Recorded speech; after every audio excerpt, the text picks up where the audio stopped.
ओम शांति। हाणे असां बाबा खे यादि कंदासीं। मां आत्मा प्रकृति जे विच में वेठी आहियां। निराकार रूप में बाबा खे यादि करो। मन में कोई बि ॻाल्हि हुजेव बाबा खे ॿुधाए छॾियो।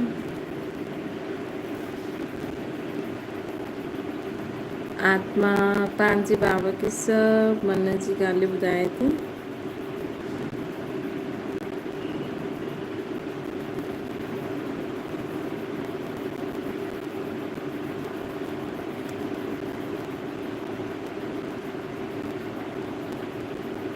हाणे संकल्प करो, मां आत्मा शांति स्वरूप आहियां।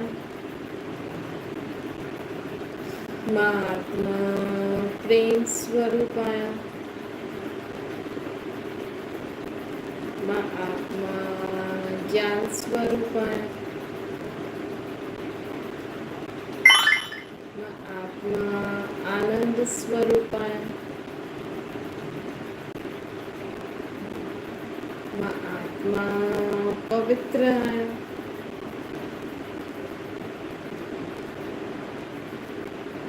मां आत्मा शक्तिशाली आहियां।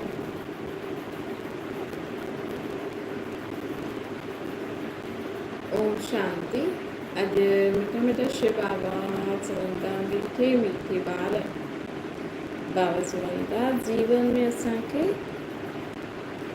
सदा ही यादि रखिणो आहे कि असां आत्मा आहियूं। असांजो पीउ निराकार परमात्मा जी यादि में विहणो। थोड़ो समय सॼे ॾींहं में सिर्फ़ु शांति सां भॻवान खे यादि कबो। भॻवान कहिड़ा? सची आत्मा जो पीउ आहे, परम आत्मा आहे, परम पिता आहे, ज्ञान जो सागर आहे, सुख जो सागर आहे, शांति जो सागर आहे, सर्व शक्तियुनि जो सागर आहे। भक्ति मार्ग में भॻवान जो परिचय न ॾींदा आहिनि। भक्ति मार्ग में माण्हू चईंदा आहिनि कि भॻवान नाम रूप खां न्यारो आहे, होॾा भॻवान जा एॾा नाम रूप ठाहे छॾींदा आहिनि। मतलब भक्ति मार्ग में यथार्थ भॻवान जो परिचय न आहे। भॻवान ॾाढा सारा भॻवान ठही आहिनि।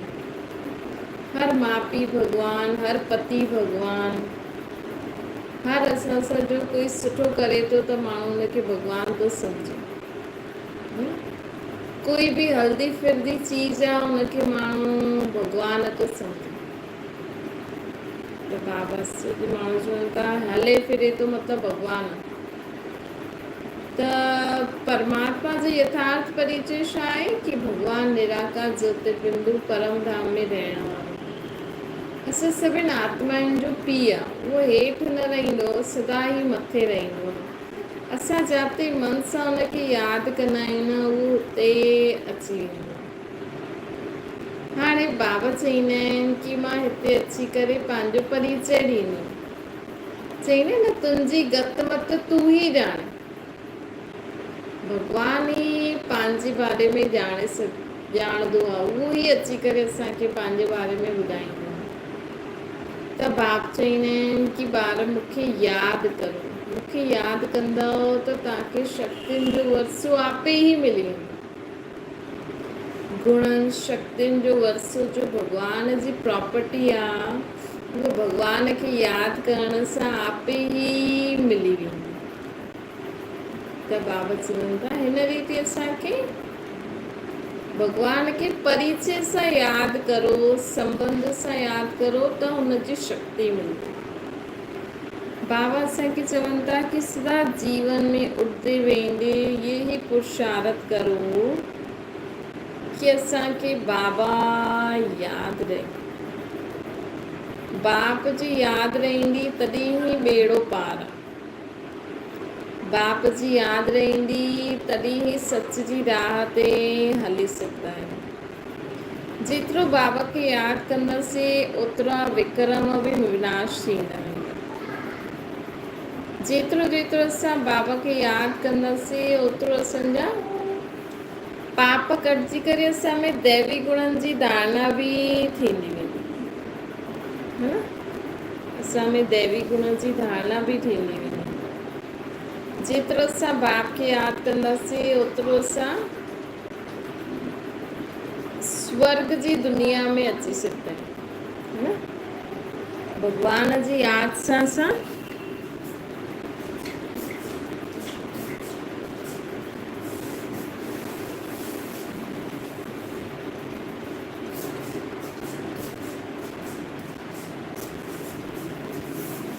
भगवान जी यादि सां असां स्वर्ग जी दुनिया में अची सघंदा आहियूं। श्री भॻवानु स्वर्ग जी दुनिया ठाहींदो आहे, नर्क जी दुनिया खे ख़तमु कंदो आहे, न। हिन समय दुनिया में नर्क आहे त भगवान ई अची करे हिन नर्क खे स्वर्ग ठाहींदो। कीअं? हाणे भगवान वटि त ख़ुदि जो शरीर आहे न, त कीअं उहो हिन दुनिया खे स्वर्ग ठाहींदो आहे? असांजे द्वारा ई ठाहींदो। असांजे द्वारा ई भगवान हिन दुनिया खे स्वर्ग ठाहे सघंदो आहे। असांखे ज्ञान ॾेई, असां में गुण भरे करे, असां में शक्ति भरे करे भगवान असांखे चईंदा आहिनि, बाबा कि तव्हां जेतिरी मुंहिंजी मत ते हलंदव, मुंहिंजी सम्झ अनुसार हलंदव, ओतिरो तव्हांजे जीवन में तव्हांजो स्वभाव संस्कार परिवर्तन थींदा। त हीअं हिकु सभु हिकु हिकु करे परिवर्तन थींदा वञनि। स्वर्ग मतिलबु जिते सुख जी दुनिया हुई, जिते सभु माण्हू सम्झ सां कमु कंदा। अॼु माण्हू बेसमझी सां कमु करे थो न, है न। ॾिसो माण्हू एॾी सारी चीजूं ठाहिनि था, लेकिन के बि सोचियो असां एॾी सारी चीजूं ठाहियूं था दुनिया में, जो चवनि ठाहिनि था गाॾियूं, मोबाइल, टीवी, फ्रिज, सुविधायूं त ॾाढी सुठियूं सुठियूं माण्हुनि ॾिनियूं आहिनि, लेकिन इन सां नुक़सान बि केॾो आहे। हर हिकु चीज सां नुक़सान आहे। त बाबा चवनि था कि जॾहिं असां में सम्झ ईंदी, गुण ईंदा, जॾहिं असां सम्झ सां कमु कंदासीं, गुणनि खे धारण करे कमु कंदासीं, त आप ई स्वर्ग अची वेंदो। स्वर्ग में भी ये सब चीजें हुयूं, विमान हुया,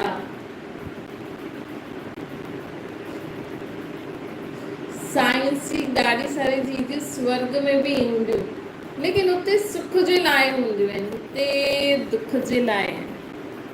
त बाबा असांखे चवनि था कि असांखे सदा बाप जी यादि में रही करे सर्व गुण धारण करे पंहिंजे पापनि सां मुक्त थियणो।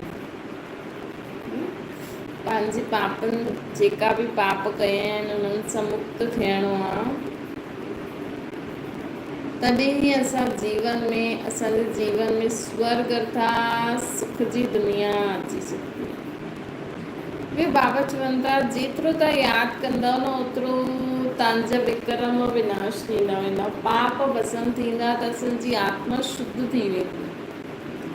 लेकिन भगवान जी यादि सां पाप त भस्म थींदा ई आहिनि।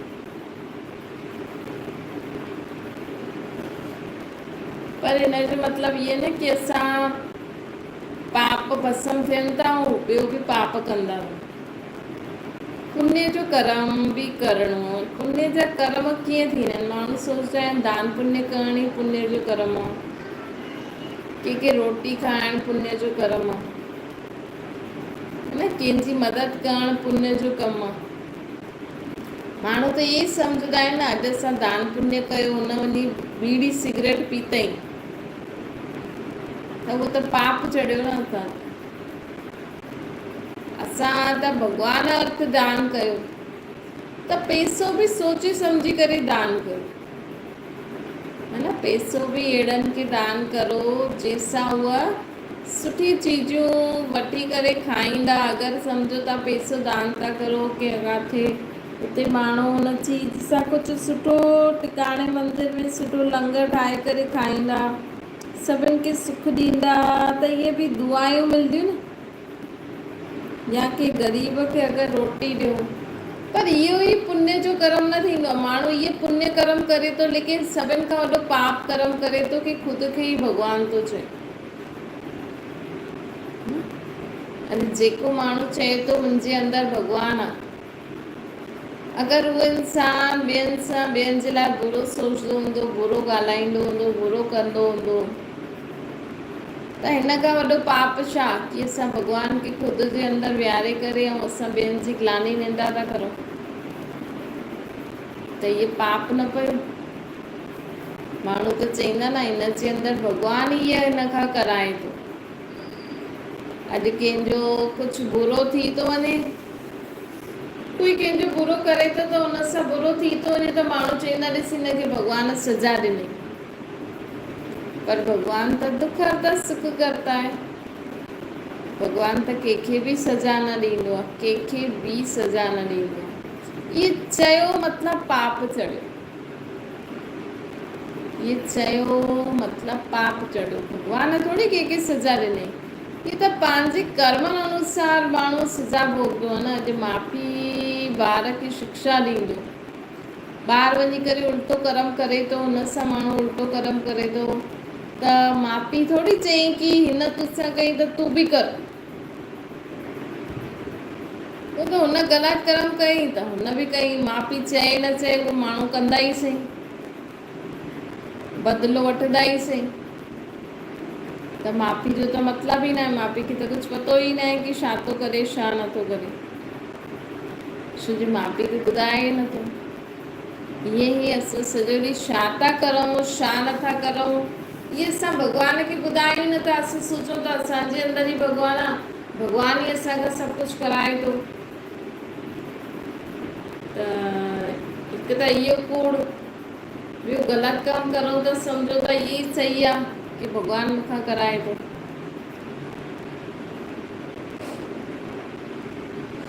भॻवानु असांखां कॾहिं बि अहिड़ो कर्म न कराईंदो जंहिंसां ॿियनि जो घाटो थिए, तव्हांजो फ़ाइदो थिए न। भॻवानु अहिड़ो कॾहिं बि कर्म न कराईंदो जंहिंसां ॿियनि जो घाटो थिए, तव्हांजो भलो थिए। उहो असांखां अहिड़ा ई कर्म कराईंदो जंहिंसां तव्हांजो बि भलो थिए, ॿियनि जो बि भलो थिए। असांखे ध्यानु रखिणो आहे कि असां भले ई तव्हां दान पुण्य करो, सुठा कर्म करो, माण्हुनि खे रोटियूं खारायो, कपिड़ा ॾियो, लेकिन अगरि तव्हांजा सोच बोल कर्म न परिवर्तन थिया त तव्हांजे पाप जो घड़ो भरिजंदो ई वेंदो। चलो थोरो दान पुण्य कयो बि, लेकिन अगरि तव्हां जतायो कि मां कयो, मां वठी आयमि, मां हिननि खे खारायो, मां हीअं कयो, मां हिननि जी संभाल कई।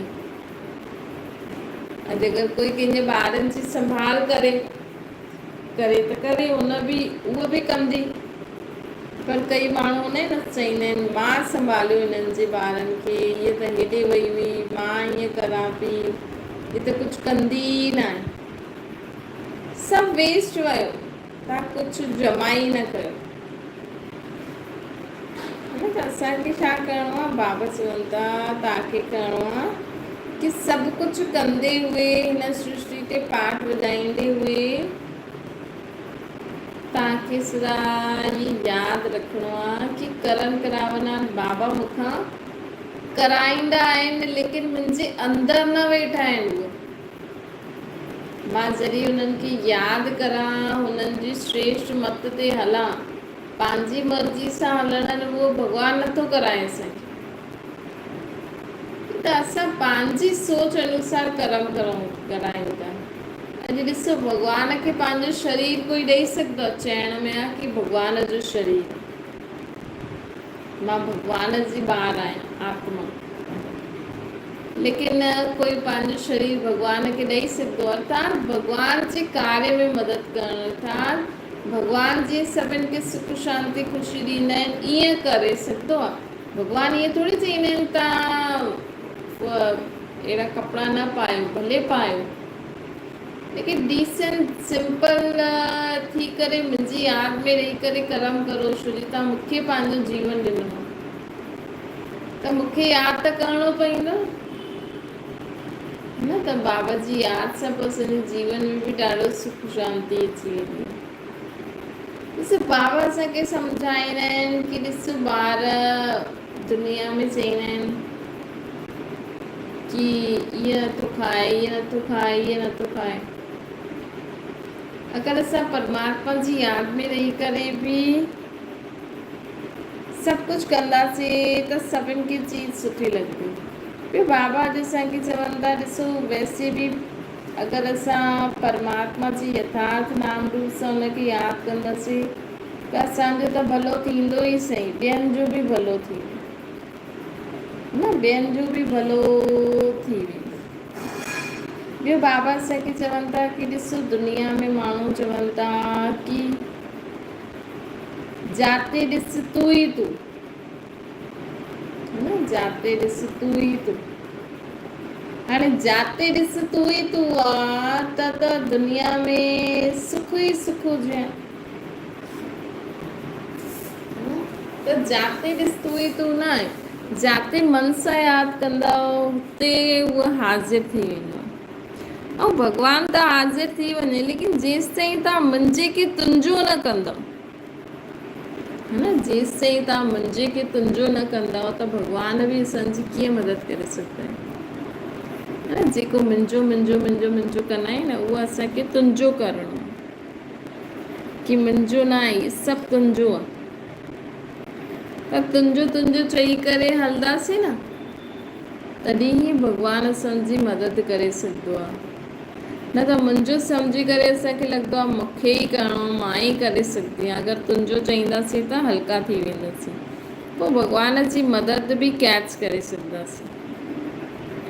ॿियो बाबा असांखे चवनि था कि ॾिसो दुनिया में माण्हू केतिरो भॻवान खे पुकारंदो आहे, न कई माण्हू चवंदा आहिनि मां केॾो पुकारियो भॻवान खे, लेकिन भॻवानु ॿुधे ई नथो। चवनि था मुंहिंजे अंदरि ई वेठो आहे, तव्हांजे अंदरि कोई वेठो आहे ऐं ॿुधे न, तव्हांजे अंदरि कोई वेठो आहे ऐं ॿुधे न, ईअं कीअं थी सघंदो आहे। न त भॻवानु बि हिकु आत्मा ई त आहे, ऐं भॻवान जो कोई हड्डी मांस वारो त शरीर बि न आहे। त इन करे बाबा असांखे चवनि था कि तव्हांखे सदा ई ख़ुदि खे आत्मा सम्झी करे परमात्मा खे यादि करे हलो, ताकि काथे भी कोई भी ज़रूरत हूंदी तो तुरंत मां मदद करण अची वेंदमि। पंहिंजे बुद्धि जो योग मूंसां लॻाए रखो, है न। भॻवानु अची करे असांखे 21 जन्मनि जो वरसो ॾींदो। भॻवानु न स्वर्ग जी स्थापना कंदा आहिनि। स्वर्ग में असां टोटल 20 जन्म वठंदा आहियूं, 8 सतयुग में 12 त्रेता में, जो कि उन 20 जन्मनि में न सिर्फ़ु सुख शांति ख़ुशी हूंदी। ऐं कलयुग खां सतयुग जे विच में संगम युग जो हिकु जीवन, है न। जेको भॻवान खे मञण वारा, उन्हनि जी श्रेष्ठ मत ते हलण वारा आहिनि, उन्हनि खे रोटी पाणी धन संपत्ति चीजी ॿार इन्हनि जी कोई टेंशन हूंदी ई न आहे, छो जो उहे सभु कुझु भॻवान खे ॾेई करे हलंदा आहिनि, त उहे फ्री हूंदा आहिनि। फ्री दिमाग़ सां उहे ईअं न फालतू कम में लॻी वेंदा आहिनि, उहे बाबा खे यादि करे कुझु उन्हनि जे कम में मदद बि कंदा आहिनि, है न। अॼुकल्ह ॿारनि खे इहे न खपे कि तव्हां उन्हनि खे सम्झायो हीअं कर हीअं न कर। अॼु ॿारनि जे साम्हूं असांखे चुपचाप वेहणो आहे, ॿार अची करे ख़ुदि ॿुधाए कि हीअं हीअं थी वियो, त पोइ मां हुनजी मदद कंदी आहियां। त बाबा असांखे चवनि था कि ॾिसो छा थींदो आहे कि घर में बि ज़्यादा माण्हू ईंदा आहिनि, ईअं त भई माण्हुनि खे लॻंदो आहे भई इहे बि मदद करनि, लेकिन अॼुकल्ह जी जनरेशन सां न थींदो आहे। त बाबा चवनि था हिन रीति भले घर वेठे हिक ॿिए खे दुआयूं ई ॾींदा वञो, है न। कंहिंजे जीवन में असांखे इंटरफेयर न करिणो, उन्हनि खे दुआयूं ॾियणियूं। अॼुकल्ह जा ॿारनि खे चईंदव हीअं कर त न ॿुधंदा, उहे पंहिंजे हिसाब सां ई करणु चाहींदा आहिनि। त तव्हांखे सिर्फ़ु उन्हनि खे आशीर्वाद ॾियणो। अच्छा मीठे मीठे सिके लधे ॿारनि प्रति माता पिता बाप दादा जो यादि प्यार ऐं गुड मॉर्निंग। रूहानी बाप जी से सभिनि रूहानी ॿारनि खे नमस्ते। असांजे बि रूहानी माता पिता बाप दादा खे यादि प्यार गुड मॉर्निंग ऐं नमस्ते। वरदान आहे विस्मृति जी दुनिया सां निकिर स्मृति स्वरूप रही हीरो पाठ वॼाइण वारा विशेष आत्मा ठहो। विस्मृति संगम युग स्मृति जो युग आहे। हिन संगम युग ते भॻवान असांखे स्मृति ॾियाराईंदा आहिनि कि तव्हां केरु आहियो, मां केरु आहियां, सृष्टि कीअं ठही, पोइ कीअं बिगड़ी वई, सभु स्मृति ॾियाराईंदा आहिनि। बाबा चईंदा आहिनि स्मृति में सिद्ध थी करे पंहिंजे पाण खे, मूंखे, सॼे परिवार खे ध्यान में रखे करे पोइ ई कि मां आत्मा आहियां, मुंहिंजो पीउ परमात्मा आहे, सृष्टि चक्कर ईअं फिरंदो आहे। ये जेको बि ज्ञान बाबा असांखे ॾिनो अथई, इहो ध्यान में रखी कर्म क्षेत्र में अचो।